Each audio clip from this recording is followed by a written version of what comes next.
Bonjour à tous et bienvenue sur Mosaïque Cristal. Dans cette émission, on reviendra sur une signature très attendue qui s'est déroulée hier.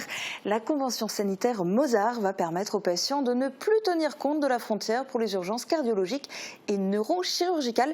Une de nos invitées y a d'ailleurs assisté, Nicole Müller-Becker, bonjour. Bonjour. Alors vous étiez hier à Forbach pour cette signature en tant que vice-présidente de la région Grand Est. Ceci dit, aujourd'hui, vous êtes quand même là plus spécifiquement pour votre autre casquette en tant qu'adjoint au maire de Sarreguemines pour nous dévoiler le programme de la Saint-Paul. Tout à fait, merci de l'invitation. Sandrine donnerait la parole aux internautes. Coucou. Coucou. Et puis en deuxième partie d'émission, on fera aussi le point sur le Saint-Augustin. On a le maire de Bitche qui est là pour en parler, Gérard Imbert. Bonjour. Bonjour. Les derniers espoirs côté investissement chinois sont tombés à l'eau avec la liquidation de la société Tétis. Le mandataire judiciaire fera le point sur la situation. Bernard Lotte, bonjour. Bonjour. Je vais pas vous donner la parole tout de suite, mais je vous remercie déjà tous de participer à cette émission. On va commencer en duplex dans les locaux de la CAF à Sarreguemines. Bonjour Marie. Bonjour. Je voudrais que tu nous expliques pourquoi ce déménagement de la CAF aux 4 rues de l'école. Alors la maison de maître qui était située rue des Généraux-Crémer n'était tout simplement plus adaptée à l'accueil du public. La CAF l'avait acquise en 1995 et le rez-de-chaussée de seulement 82 mètres carrés n'était plus adapté. On ne pouvait pas segmenter les espaces avec par exemple un pôle multimédia. Et puis les bureaux où travaillaient plutôt les travailleurs sociaux n'étaient lui non plus adaptés parce qu'il était surdimensionné.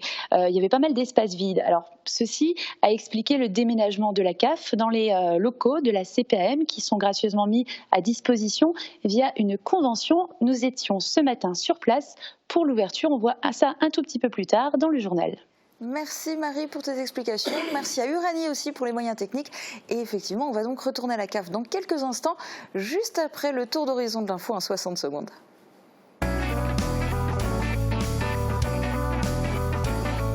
Gagnante toutes les semaines, toute l'année, c'est chez Best, votre centre commercial à Paris-Bersvillers. Une convention pour effacer la frontière entre les établissements de santé français et allemands. La convention sanitaire Mozart a été signée hier. Elle concerne dans un premier temps la cardiologie et la neurologie. Le périmètre de la convention intègre les établissements de Sarreguemines, Forbach, Saint-Avold et Frémin-Merlebach du côté français et de Saarbrück et Völklingen du côté allemand. La grève à Smartville ne fait pas l'unanimité. Des salariés de Smart et des sous-traitants se mobilisent contre les syndicats et les grévistes. Ils ont mis en place une pétition pour demander la fin du mouvement social en cours. Un rassemblement est prévu aujourd'hui à 14h15 à la porte 1 de Smart pour ceux qui en ont assez de ne pas pouvoir travailler. 11 annulations de fermetures de classes, 7 ouvertures et 5 fermetures en Moselle. L'annonce de la carte scolaire de l'inspection académique s'est déroulée hier. Dans notre secteur, 2 classes sont sauvées, à l'école élémentaire Maud-Fontenoy de Sarreguemines et à l'école maternelle Les Chenilles de Hambach. La CAF de Sarreguemines a déménagé. Les allocataires sont accueillis dès aujourd'hui dans les locaux de la CPAM rue de l'École. Un gros changement pour le public et les travailleurs sociaux. Ils passent d'un espace de 82 à 230 mètres carrés. Les horaires d'ouverture restent les mêmes, les lundis et jeudis de 9h à 11h30 et de 13h30 à 16h. 80% des apprentis trouvent un emploi à la fin de leur formation. C'est un constat qu'a établi la mission locale de Sarreguemines. C'est pourquoi elle organise des journées de l'information autour de l'alternance. Les jeunes peuvent rencontrer des professionnels de différents secteurs, comme l'industrie, le transport ou la logistique. Et les échanges débouchent parfois sur un contrat. Prochaine séance autour des métiers du commerce et des services, ce jeudi de 14h à 16h30.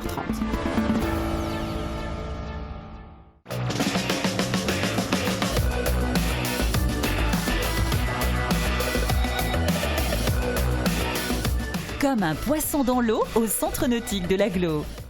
Et pour les infos côté météo, voici les prévisions pour demain. Avec le Crédit Mutuel, partenaire des grands événements sportifs.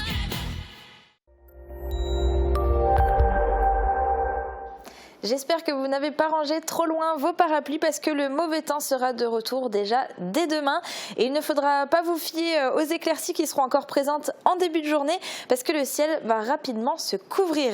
Les averses débuteront en fin de matinée et pourront même prendre un caractère orageux pour le reste de la journée.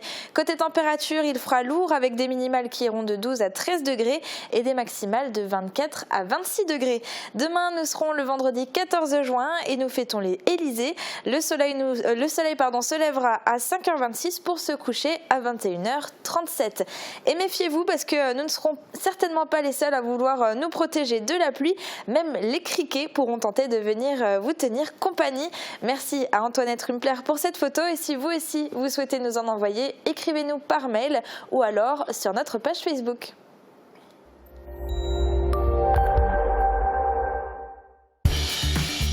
Je dois mon esprit d'ouverture à d'ingénieux créateurs. Fermap, des fenêtres étudiées pour vous. On retourne dans les nouveaux locaux de la CAF à Sarreguemines. Il n'y a pas eu de rupture de service pour les allocataires, mais il y a eu une vraie rupture avec l'ancien local, rue des Généraux Crémer. Ambiance lors de l'ouverture ce matin avec Marie Luff et Uranie Tozic. Ouverture de l'antenne CAF de Sarreguemines en contrebas de la CPAM. Ressenti des allocataires qui découvrent ce nouvel espace. Alors déjà, très spacieux. Et bon, c'est la première fois que je viens, forcément, puisqu'il a ouvert aujourd'hui. Et là, je suis en train d'attendre pour passer chez un conseiller. Impossible de ne pas comparer avec l'ancien local. Là-bas c'était petit, on était entassés, même le niveau accueil, quoi. On se retrouvait sur le trottoir parce que les gens venaient, il y avait tellement de monde que la queue se faisait sur le trottoir, quoi. Que là ça va, c'est plus grand, c'est mieux. D'ailleurs, ces 230 mètres carrés ont été aménagés pour mieux gérer le flux. Un espace numérique accessible en libre service pour notamment les prestations CAF ou les changements de situation. Des agents accueillent le public pour les démarches les plus simples, soit 70% des démarches environ, mais aussi pour les dossiers plus complexes. Je préfère venir ici et comme ça on peut, les conseillers ils sont là pour vous aider dans vos démarches, c'est mieux qu'au téléphone ou pas en ligne. L'objectif est néanmoins d'autonomiser les allocataires en les familiarisant avec l'outil numérique. Cet espace n'existait pas dans l'ancien local. Un aménagement qui devrait aussi éviter les tensions. Alors, il faudra voir sur le long terme, mais je pense que de manière générale, forcément, c'est vu que c'est plus lumineux, que c'est plus agréable, qu'il y a plus d'espace, que les gens peut-être se sentent mieux accueillis aussi en face à face, vu que l'espace est moins restreint, que les autres personnes vont moins entendre leur dossier, etc. Juste pour une question de confidentialité, par exemple. Déjà, rien que ça peut aider, oui, je pense. Mais il y a déjà des critiques. Ce nouvel accueil il est très bien, qui se combinera bien, qui travaille toute la semaine, lundi, mardi, mercredi, jeudi, vendredi. L'antenne CAF restera ouverte seulement 2 jours par semaine. Rien n'est figé dans le marbre, mais la direction l'affirme, cela correspond actuellement à la demande. On est maintenant en liaison avec Christine Dévé, responsable du pôle Relations Services, dont le travail consiste notamment à adapter les moyens au flux de personnes. Bonjour. Bonjour. On vient de l'entendre dans le reportage. Pourquoi une ouverture seulement 2 jours par semaine ? Nous n'avons pas changé notre volume d'ouverture. En fait, il est adapté au flux de fréquentation de l'antenne de Sarreguemines. En 2018, nous avons reçu 13 276 allocataires, comparativement à Forbach, qui n'est pas très éloigné. Nous sommes ouverts 3 jours par semaine et en 2018, nous avons reçu 40 869 allocataires. D'accord, donc effectivement, ce n'était pas forcément justifié. L'espace numérique est, lui, totalement nouveau. Pourtant, oui. Aujourd'hui, il y a quand même énormément de foyers qui ont accès à Internet. Est-ce que ça restait malgré tout nécessaire spécifiquement pour les allocataires de la CAF ? Alors c'est plus que nécessaire, c'est la nouvelle façon de communiquer avec la CAF que nous devons vraiment développer, accompagner nos allocataires dans l'usage des téléservices et des procédures par Internet. L'espace numérique dédié sert notamment à réassurer les personnes qui sont déjà autonomes dans l'usage de l'outil mais qui pourraient avoir un doute lorsqu'ils font une procédure. Donc nos agents sont à côté d'eux et peuvent les aider, les rassurer. Et puis c'est également l'occasion d'accompagner les personnes plus éloignées du numérique dans l'utilisation de cet outil. Alors, dans le reportage, dans les images qu'on voit depuis tout à l'heure, on a vu les agents en train justement d'accueillir les gens et de traiter les dossiers, mais ils traitent aussi les demandes numériques et téléphoniques depuis le siège à Metz. Est-ce que c'était important, en parallèle du siège de Metz, de conserver un accueil de proximité parce qu'à l'heure où de nombreux services ferment, quelle est la position de la CAF avec cet aménagement de nouveaux locaux? On peut se dire que c'est bon, on maintient un accueil de proximité quoi qu'il arrive? Oui, ça nous paraît vraiment essentiel. Notre public a besoin de contact. Alors, certes, nous sommes joignables par téléphone, nous sommes joignables par mail également, mais un contact physique reste bien souvent la meilleure solution pour une part de nos allocataires. C'est pour ça que nous avons gardé un maillage fort.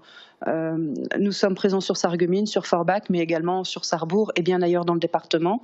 Nous sommes également partenaires des maisons de services au public, le tout restant de demeurer une administration proche de ses administrés, de ses allocataires. Merci beaucoup Christine Dévé, merci d'avoir été en direct sur Mosaïque Cristal. On va maintenant parler d'une grande avancée en termes de santé. Les frontières s'effacent entre les hôpitaux français et allemands. Après une collaboration entre le centre hospitalier Marie-Madeleine de Forbach et la clinique de Völklingen, la convention Mosar s'étend. Un habitant de Moselle-Est pourra désormais être pris en charge dans un centre de soins en Sarre et inversement, sans accord préalable de l'assurance maladie. Une révolution pour la médecine et bien sûr pour les patients. Retour sur cette signature dans ce reportage de Thomas Drouin, Mélissa Clemens et Marie-Morgane Lorenz. Devoir parcourir de nombreux kilomètres pour être prise en charge dans un hôpital adapté, c'est la situation à laquelle la convention Mosar souhaite mettre fin. Cette convention sanitaire transfrontalière a été signée hier à Forbach en présence de la ministre de la Santé de la Sarre et du directeur de l'ARS Grand Est. Une signature qui s'est longtemps fait attendre. On voulait entretenir cette amitié franco-allemande qui se porte bien à petite échelle, mais dans l'administration, c'est toujours compliqué. Il a fallu expliquer beaucoup de choses, comment le patient sera pris en charge, le coût, comment ce sera facturé, et c'est pour ça que ça a pris autant de temps. Un travail de longue haleine qui aura duré 7 ans. De nombreux blocages administratifs ont été supprimés par cet accord. On peut permettre à des Français ou à des Allemands d'accéder au système de soins de l'autre côté de la frontière sans formalité préalable. Donc ça veut dire qu'on peut faciliter l'accès à des soins de qualité, à proximité, tout en ayant accès à un système allemand ou français, donc étranger. Il devrait aussi être élargi à la médecine nucléaire qui n'a pas d'équivalent en Proche-Sarre. Cela devrait être mis en place à l'automne, une belle opportunité pour le maire de Sarreguemines et président du conseil d'administration de l'hôpital Robert Pax. Et il n'y a pas de difficulté de langue. Et les médecins nucléaristes que nous avons à Sarreguemines, avec peut-être le recrutement demain d'autres, notamment aussi des oncologues, permettra à ce service de bien fonctionner et de donner encore davantage d'attractivité à l'hôpital de Sarreguemines. D'autres étapes seront aussi à prévoir, notamment du côté de la formation des professionnels de la santé. C'est quelque chose qui va découler naturellement de l'intensification des échanges entre les hôpitaux allemands et français. Et je précise tout de suite que dans le cadre de l'Eurodistrict, notre idée c'est de pas simplement faire la coopération entre les hôpitaux, mais aussi entre les médecins de ville, d'imaginer ce qu'on appelle en France des maisons de santé pluriprofessionnelles qui intégreraient des soignants français et allemands. La convention Mosar permet aussi de montrer l'exemple. Ce modèle tend à être copié dans le Grand Est et pourrait inspirer d'autres domaines transfrontaliers. Nicole Müller-Becker, cette signature, si on devait résumer cette avancée en un seul mot, ça serait enfin ? Effectivement, enfin, après 7 ans de travaux, de concertation, cette signature est un moment fort pour l'Est mosellan et notamment pour nos patients, parce qu'ils vont pouvoir, cette coopération transfrontalière en matière de soins qu'on voulait depuis si longtemps, a été signée hier. Ça permettra à nos patients justement de se faire soigner et de l'autre côté de la frontière. Et il n'y a plus de frontières, c'est ce qui a été dit. Et le problème de la langue ne l'est plus non plus parce que nous avons cette possibilité entre médecins de se comprendre, entre infirmiers. C'est ce que nous faisons dans le cadre du nouvel IFSI que nous allons mettre en place. Il y a bien évidemment cette collaboration, déjà ce partenariat en matière de soins infirmiers, mais là on est une étape supplémentaire et il faut saluer tout le travail de l'Eurodistrict, bien évidemment. Et enfin, alors ceci dit, je le disais en début d'émission, vous avez la double casquette ville et région, mais aujourd'hui vous êtes surtout là en tant qu'adjointe au maire de Sarreguemines, parce que le grand rendez-vous annuel à Sarreguemines, c'est la Saint-Paul, coup d'envoi dans 2 semaines, et comme l'an dernier, elle commencera dès le vendredi soir. Alors le 28 juin, quel sera le programme ? Ce festival des arts de rue, et qui commence sur 3 jours, ne l'oublions pas, 28e festival, commence le vendredi effectivement, parce que nous estimons qu'il faut qu'on grappille un peu plus de temps. C'est la 2e année que nous le faisons le vendredi soir. Une inauguration à 18h place du marché. Tous les citoyens sont invités. Et nous faisons 2 belles déambulations musicales le soir, le vendredi soir, pour permettre aux gens déjà de se mettre en mouvement pour ce festival des arts de rue. Et de se mettre dans l'ambiance. Alors les spectacles vont se succéder le samedi et le dimanche. Il y a des artistes locaux, il y en a d'autres qui viennent de loin, voire de très très loin, parce qu'il y a par exemple Strong Lady, elle est carrément australienne. Vous, personnellement, quels sont vos coups de cœur ? Moi, ce festival que nous faisons que nous organisons avec une direction artistique, avec le service culturel de la ville de Sarreguemines, nous essayons de ramener une vingtaine de compagnies durant ce week-end, plus de 150 artistes. Moi, j'ai toujours des coups de cœur pour certains artistes, et notamment, bien évidemment, pour le spectacle du samedi soir, qui va être grandiose, puisqu'il a cette particularité d'avoir des moments très forts sur la place du parking devant l'hôtel de ville, avec des artistes internationaux là qui sont présents. Et puis on a des artistes aussi locaux qu'on peut redécouvrir. Et les déambulations sont des moments forts parce qu'ils font partager une émotion, font vibrer tous ces spectateurs, tous ces gens qui viennent sur Sarreguemines durant ce week-end-là. Et je crois qu'il y a pour tous les publics des artistes qui sont à découvrir, qui sont à revoir, parce que certaines compagnies sont déjà venues, mais avec des nouveaux spectacles. Et j'ai fait un peu le calcul. Il y a 3 spectacles durant 1 heure pendant tout le festival. Alors je crois qu'il y a du choix, des moments de très grands coups de cœur que l'on peut avoir, que l'on peut revoir le dimanche si on les a pas vus le samedi. Et puis la musique non plus n'est pas en reste, parce qu'autant il va d'abord y avoir la fête de la musique le 21 juin, autant il y a aussi la musique à la Saint-Paul, avec une scène traditionnellement qui est installée sur la place du marché. Pour le public qui vient de loin, et je l'espère, que ce soit les Sarrois ou les Messins, venez, il y a des places bien spécifiques. Vous venez place du marché, vous avez une scène avec de la musique du matin jusqu'au soir, du samedi jusqu'au dimanche soir. Vous allez place de la République, c'est devant notre zone piétonne, vous aurez des artistes du cirque, vous aurez des artistes qui font de l'interaction avec le jeune public, et vous allez place devant l'hôtel de ville, rue du Maire Massin, vous aurez des portiques, vraiment des choses extraordinaires à voir. Et je crois que la musique, comme vous le dites, le 21 juin et durant la Saint-Paul, va animer également les terrasses des cafetiers et des restaurateurs également. Donc il y aura de la musique plein le cœur de ville de Sarreguemines. Et de quoi ramener tout le monde au centre-ville. Merci beaucoup. Et donc rendez-vous vendredi 28, samedi 29 et dimanche 30 juin au centre-ville de Sarreguemines pour la 28e édition de la Saint-Paul. Quelques mots maintenant sur un autre festival qui lui a déjà commencé, le festival franco-allemand des arts de la scène Perspective. Il fait étape à Sarreguemines pour 2 spectacles et il reste des billets, donc profitez-en.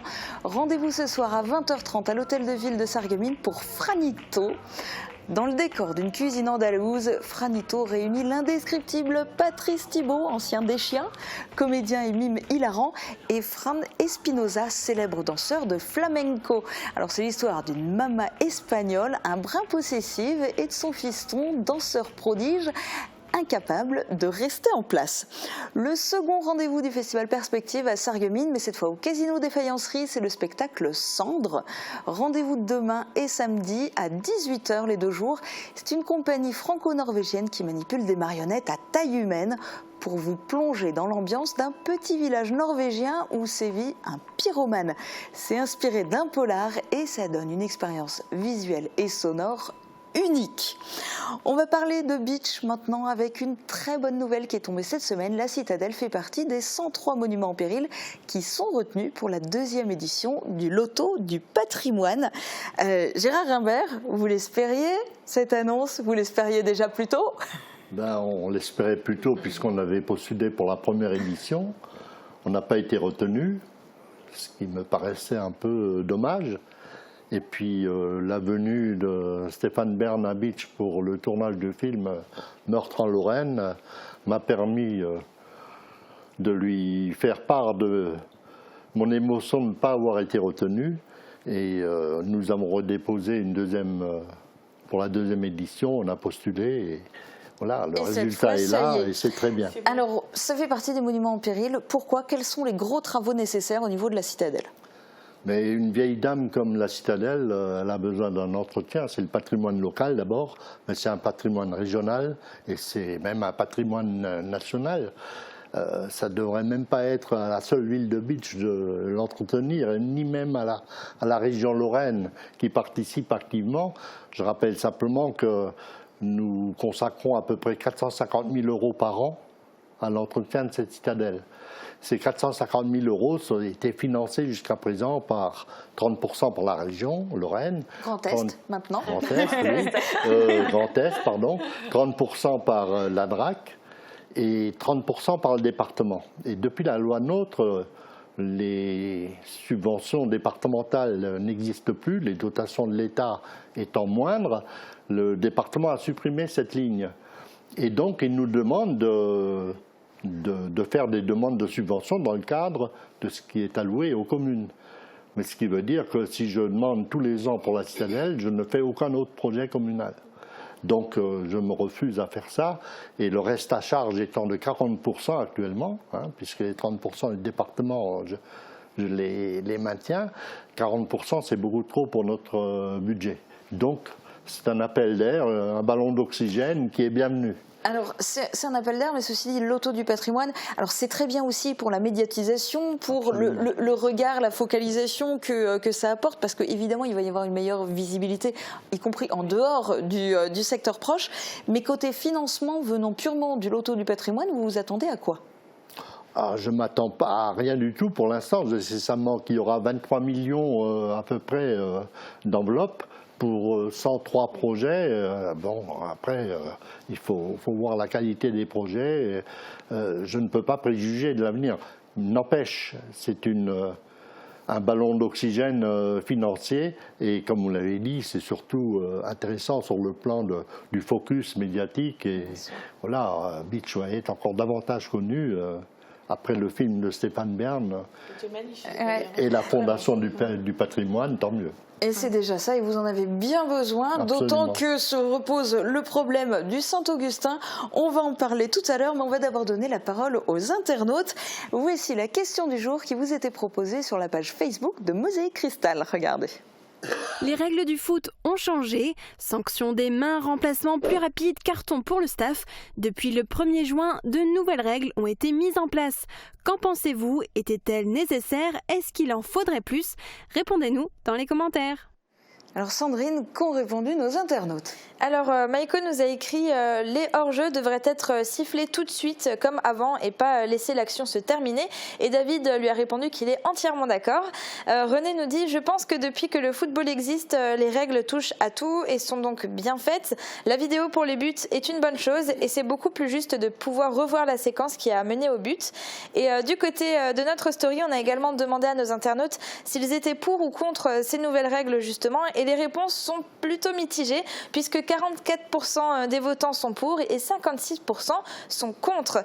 Et en parlant du foot, d'ailleurs, n'oubliez pas de suivre la Coupe du Monde de football féminin. Les Bleus ont encore gagné hier soir face à la Norvège et leur prochain match se jouera lundi contre le Nigeria. Merci Sandrine. Et oui, vive les Bleus. On se retrouve dans un instant pour faire le point sur le Saint-Augustin. À tout de suite. Les 29 et 30 juin, grand week-end de fête au centre-ville de Sarreguemines pour le 28e Festival des Arts de rue de la Saint-Paul. 20 compagnies d'art de rue, plus de 150 artistes, 63 représentations pour 3 jours de festivités placées sous le signe du rire et de l'émotion. Inauguration en fanfare le vendredi 28 juin à 18h30, place du marché. Le samedi 29 juin à 23h, assistez au féerique spectacle nocturne Leonardo, Rêve et Cauchemar de la compagnie des plasticiens volants. Programme complet sur www.sarreguemines.fr. Votre spécialiste bien-être, c'est Sonatec France. Alexandre Pfeiffer vous accueille dans son showroom de Sarreguemines. Découvrez nos cabines infrarouges, sauna, hammam. Sonatec dispose d'un grand choix de produits aux lignes épurées dans toutes les tailles et finitions. Vous trouverez aussi de nombreux accessoires et pièces détachées. Particuliers ou professionnels, demandez conseil et laissez-vous guider. Nous aimons les sensations fortes. Nous aimons le dépassement de soi. Nous aimons avaler des kilomètres et nous aimons le contact avec la nature. Nous aimons être à l'écoute. Nous avons la passion du vélo. Aux Deux Roues Sarralbe, c'est aussi le service, le choix et l'entretien de la motoculture. L'atelier gourmand, l'étape gourmande en zone industrielle de Sarreguemines. Du pain frais toute la journée, des pâtisseries artisanales, des hamburgers maison fraîcheur garantie et tout un assortiment de pizzas et de sandwichs. Passez nous voir et pensez au drive.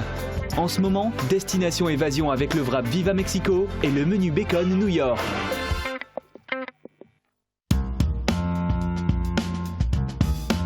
Ne cherchez plus, le roi des vins est à Stirin-Wendel. Plus de 2000 références de vin, une large gamme d'épiceries fines et des idées cadeaux pour chaque occasion. Le roi des vins, c'est du choix, des prix et des conseils. Le roi des vins à Stirin-Wendel, où choisir devient un plaisir.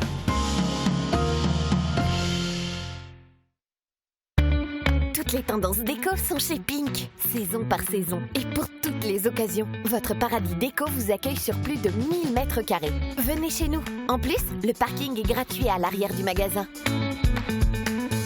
Pink, à Sarrebruck, à côté de l'Europa Galerie.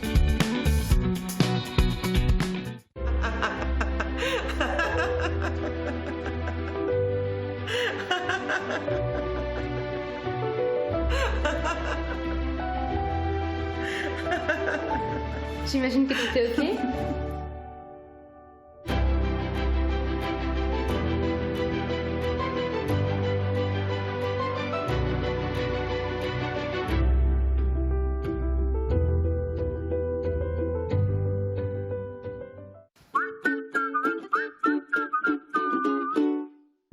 Pour vos menuiseries, demandez le conseil, le choix, la pose. Exigez la qualité, le service et l'expérience. Agi Fermeture.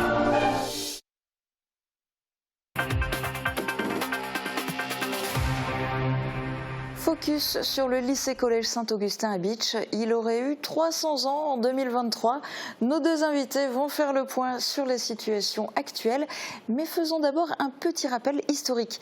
L'établissement a fermé ses portes en 2012 et en 2014, la société Tétis a racheté à l'évêché le collège Saint-Augustin pour 1,1 million d'euros.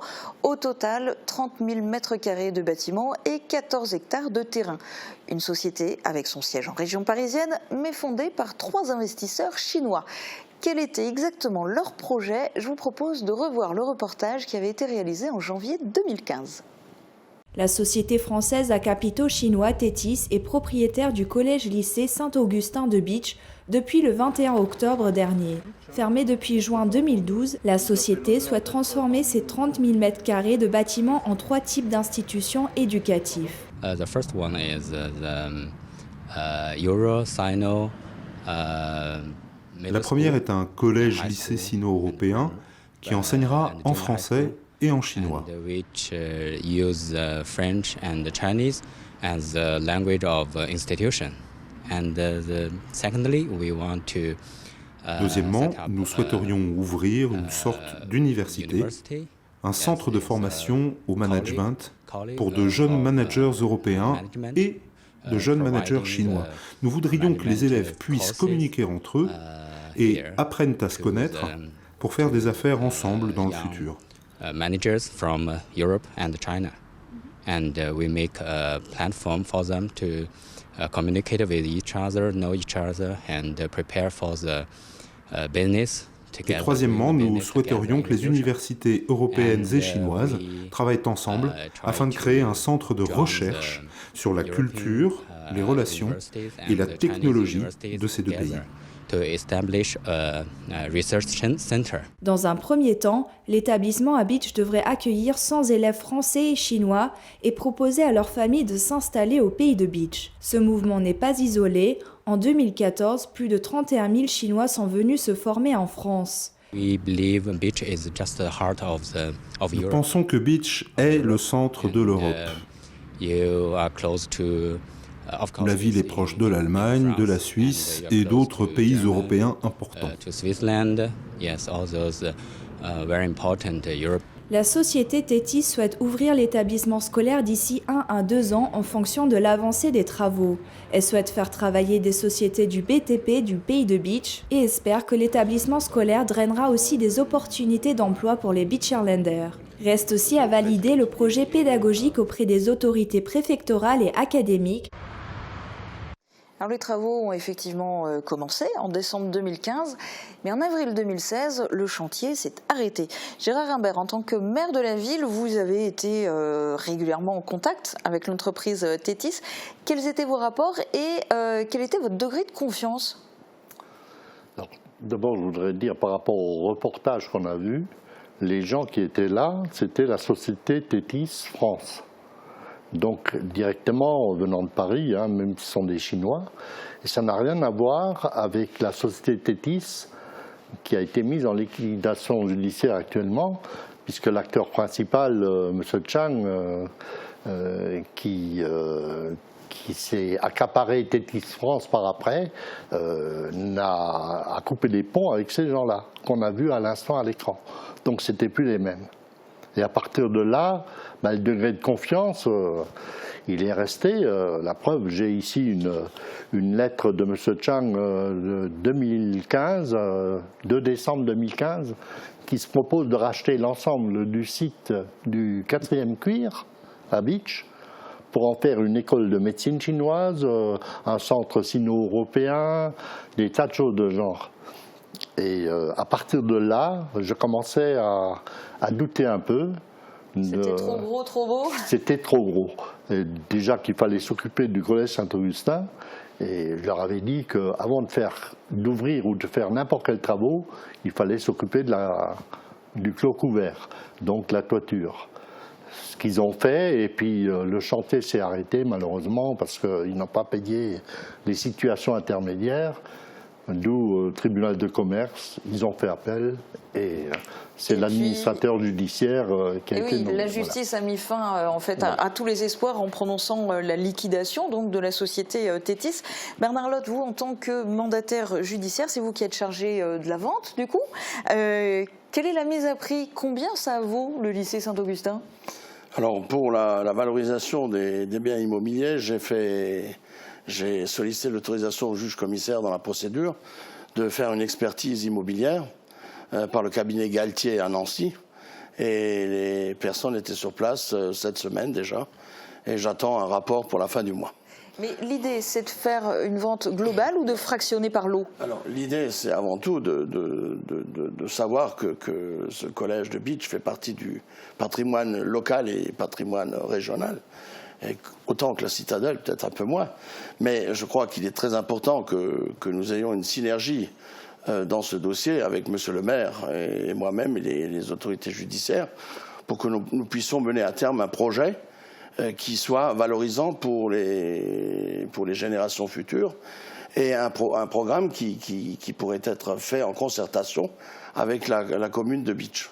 Donc je ne voudrais pas me lancer dans une opération simplement une opération immobilière.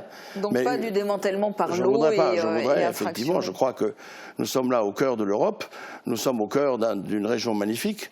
Je suis très attaché à la région et je pense que nous devrions chercher un projet qui pourrait aboutir sur un projet de style recherche ou domaine médical ou sportif, voire même un genre Center Park pour le développement touristique de Beach. Et je crois que ce qui est important, c'est que nous puissions monter un projet qui puisse perdurer et qu'à l'avenir, on puisse dire, voilà, les gens qui sont passés par là ont fait quelque chose de positif. Alors on va en reparler, mais je voudrais donner la parole aussi à un ancien élève, parce qu'il y a des anciens élèves qui se sont mobilisés. Il y a une pétition qui circule, elle réunit plus de 900 signatures, une association pourrait même voir le jour. Valentin Guinel a rencontré Robert Sobczak à Lébar. Il était interne au Saint-Augustin de la 6e à la terminale, donc entre 2004 et 2011. J'ai passé une bonne partie de ma vie à Saint-Augustin et surtout ma vie quand j'étais très très jeune. De Saint-Augustin avec les élèves et les étudiants, les autres étudiants, les professeurs, les éducateurs, c'était une deuxime famille. On a lancé cette pétition pour sauver le bâtiment, sauver les souvenirs, mais surtout pour pas qu'il se dégrade. Quand j'ai vu l'état dehors de la cour où on jouait au foot, où on était juste assis dans l'herbe quand c'était l'été, c'était très difficile. Déjà, sur les photos, c'était une chose, mais quand on y est allé, et j'ai vu ça en vrai, et j'ai vraiment vu les dégâts, ça fait très mal, c'est grave. Sport, il y avait le gymnase, on était toujours assis là quand il faisait beau. Tout ça, c'est la jungle. Est-ce que tu avais cru au projet de l'entreprise chinoise ? J'aurais aimé te croire. Vraiment. Mais quand j'ai entendu les plans, je me suis dit que ça n'allait pas marcher. Saint-Augustin, les bâtiments, tout ça, je crois que c'est un patrimoine français, c'est un patrimoine culturel européen, et c'est à nous d'en prendre charge. C'est pas à des Chinois ou d'autres qui viennent de très loin. C'est à nous, c'est notre bâtiment, c'est à nous de s'en charger et c'est à nous de faire attention de pas qu'il se dégrade parce que c'est notre histoire qui se dégrade là. Et pour ceux qui oublient leur histoire, il n'y a pas de futur. J'espère surtout que premièrement les trous dans les toits soient bouchés parce que c'est ça le plus grand problème en fait. Que l'eau rentre plus et que ça soit fait. Et après, il faut toujours voir, c'est un très grand bâtiment, je crois c'est 30 000 m². C'est sûr qu'on ne peut pas trouver tout de suite quelque chose, mais je suis sûr qu'on peut trouver une solution peut-être à plusieurs parties, une partie pour une association, une partie pour ci, pour ça. Et là, je crois qu'on peut vraiment faire quelque chose. Gérard Imbert, qu'est-ce que vous ressentez en voyant comme ça un ancien élève se mobiliser et tirer comme ça la sonnette d'alarme ? Écoutez, j'étais moi-même ancien élève du collège Saint-Augustin, donc je connais les lieux et j'ai également une antériorité là-bas. Alors actuellement, il faut que, il n'y a qu'à, les réseaux sociaux nous inondent de tas de propositions qui n'en sont pas. Hein, et derrière tout ça, il y a un coût. La dette actuelle est de 480 000 € pour la couverture. Il faut en remettre autant pour terminer.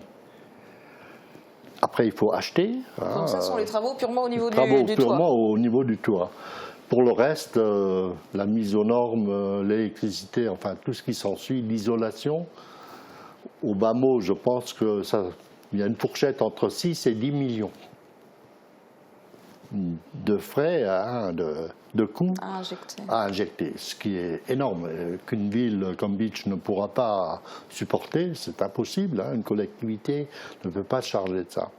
Alors je voudrais déjà répondre à tous ces gens qui écrivent sur les réseaux sociaux, des fois en mal comme en bien, qui se rappellent quand même que c'était un établissement d'enseignement diocésain, que les autorités diocésaines de l'époque ont tout fait pour le fermer.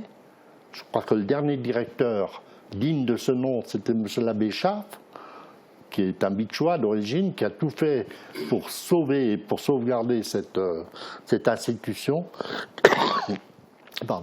Et les directeurs qui ont suivi étaient là pour une mort programmée du collège Saint-Augustin.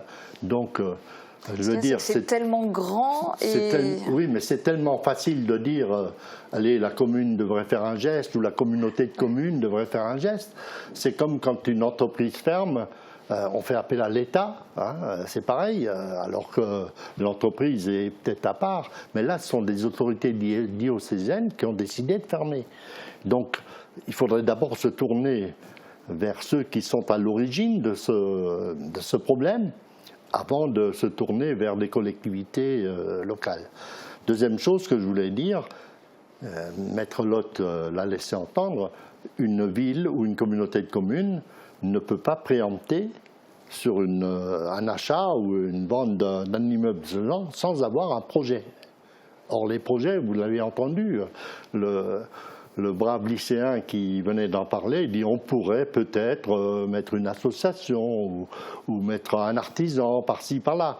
Mais avec ça, vous occupez une aile du collège Saint-Augustin. Tout le reste, c'est un gouffre.